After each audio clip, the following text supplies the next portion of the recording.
आजकल बॉलीवुड इंडस्ट्री में आए दिन कुछ न कुछ अजीब चीजें होती ही रहती हैं, जिसके बारे में हमें हर रोज कोई न कोई नए किस्से सुनने को मिलते ही रहते हैं। कभी किसी एक्टर का किसी एक्ट्रेस के साथ एक्स्ट्रा मैरिटल अफेयर्स को लेकर, तो कभी किसी के साथ ब्रेकअप को लेकर।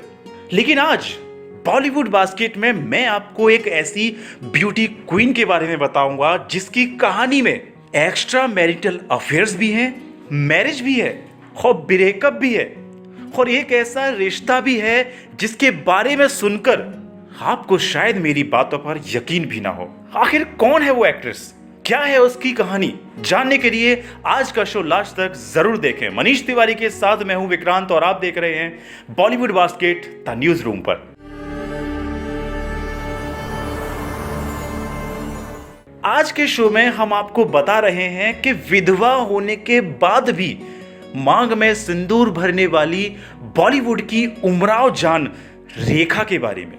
रेखा के मांग में किसके नाम का सिंदूर है और कौन है वो जिसे रेखा सबके सामने नहीं लाना चाहती? ये सवाल आज भी एक पहेली बना हुआ है।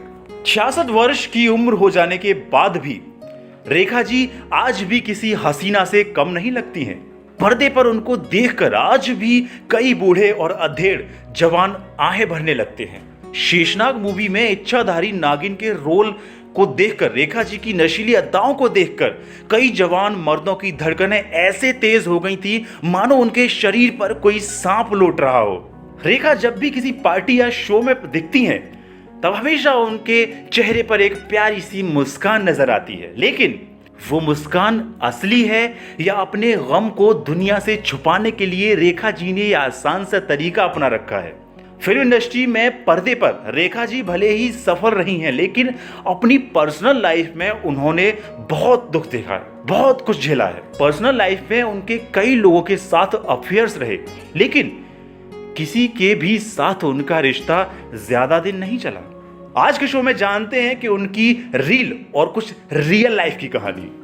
चलिए, 10 अक्टूबर 1954 को चेन्नई में जन्मी रेखा के पिता तमिल एक्टर और माता तेलुगु एक्ट्रेस थी।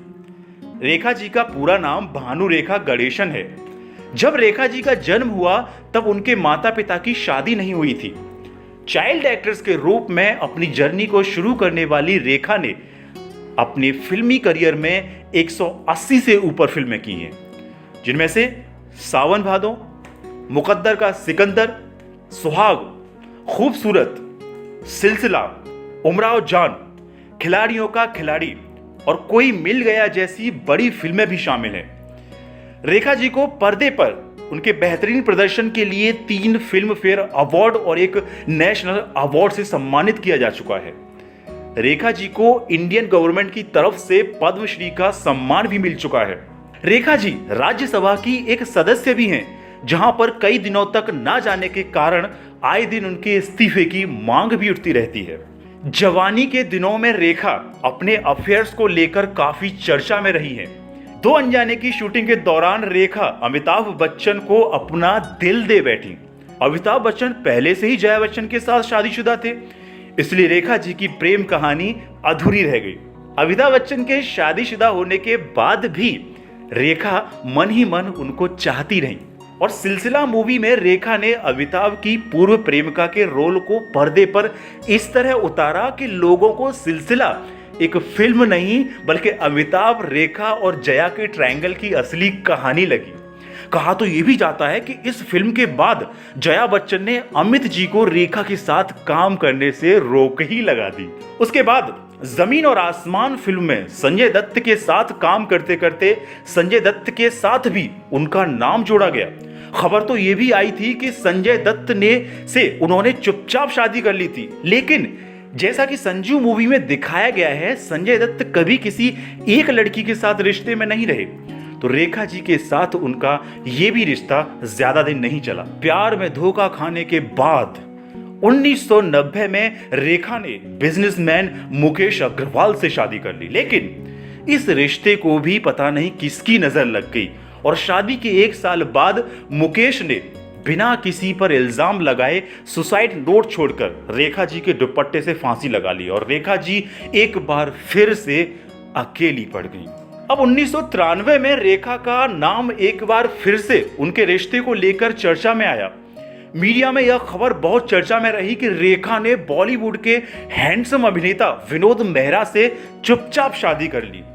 परंतु 2004 में सिमी ग्रेवाल को दिए हुए इंटरव्यू में इस बात को महज एक अफवाह बताते हुए रेखा जी ने विनोद मेहरा को सिर्फ अच्छा दोस्त और शुभ चिंतक बताया था। लेकिन 1996 में आई फिल्म खिलाड़ियों का खिलाड़ी की शूटिंग के दौरान रेखा का नाम अक्षय कुमार के साथ भी जोड़ा गया था। उस फिल्म में अक्षय कुमार की अभिनेत्री का रोल रवीना टंडन ने किया था, जो उस समय अक्षय कुमार के साथ रिलेशनशिप में थी।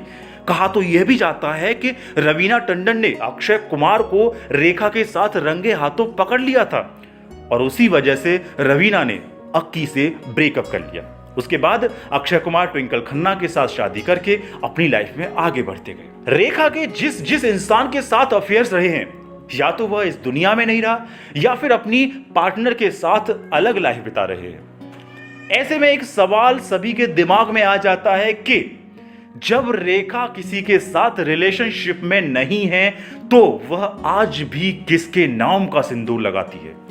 उनके माथे पर लगे सिंदूर को लेकर लोगों के अलग अलग प्रतिक्रिया है। जहां कुछ लोगों का मानना है कि आज भी अमिताभ बच्चन के नाम का सिंदूर लगाती हैं, वहीं कुछ लोग इस सिंदूर को संजय दत्त से भी जोड़ा हुआ मानते हैं। वहीं आजकल बॉलीवुड गलियारों में एक नाम और गूंज रहा है जिसे रेखा के सिंदूर लगाने की असली वजह बताया जा रहा है। लेकिन वह शख्स एक आदमी नहीं बल्कि एक महिला है, और वह महिला कोई और नहीं बल्कि हर वक्त रेखा के साथ परछाई की तरह रहने वाली उसकी सेक्रेटरी फरजाना है। फरजाना करीब 32 साल से रेखा के साथ में है। हमेशा सफेद लिबास में रहने वाली फरजाना पहले हेयर स्टाइलिस्ट थी। फरजाना का रहन सहन और पहनावा बिल्कुल पुरुषों की तरह है। रेखा के बेडरूम में आने जाने की इजाजत हर किसी को नहीं है, लेकिन फरजाना वहां पर बिना रोक टोक के आ जा सकती है। प्यार में धोखा खाने या पति की मौत के बाद जब जब रेखा जी अकेली हुई हैं, तब तब फरजाना उनका सहारा बनी है। रेखा की लाइफ में कई उतार चढ़ाव आए, लेकिन कई लोग आए और गए, लेकिन फरजाना इकलौती ऐसी शख्स हैं जिन्होंने अभी तक उनका साथ नहीं छोड़ा। वही बॉलीवुड गलियारों में चर्चा है कि फरजाना लेस्बियन यानी समलैंगिक है और रेखा के साथ उनके जिस्मानी ताल्लुकात भी हैं। राइटर मोहन द्वीप की बुक यूरेका में लिखा और फरजाना के बीच संबंधों के बारे में बहुत कुछ लिखा है। रेखा और फरजाना के संबंधों पर मालविका संबंधी लिखी है कि रेखा के लिए फरजाना एकदम परफेक्ट हैं। अगर इन दोनों को लेकर लोगों की कई बातें सत्य हैं और इन दोनों के बीच में कोई रिश्ता है तो इन्हें खुलकर सामने आने में कोई प्रॉब्लम नहीं होनी चाहिए। आखिर समलैंगिक होना कोई अपराध नहीं है। अब तो इंडिया में सुप्रीम कोर्ट ने भी समलैंगिकता को मंजूरी दे दी है।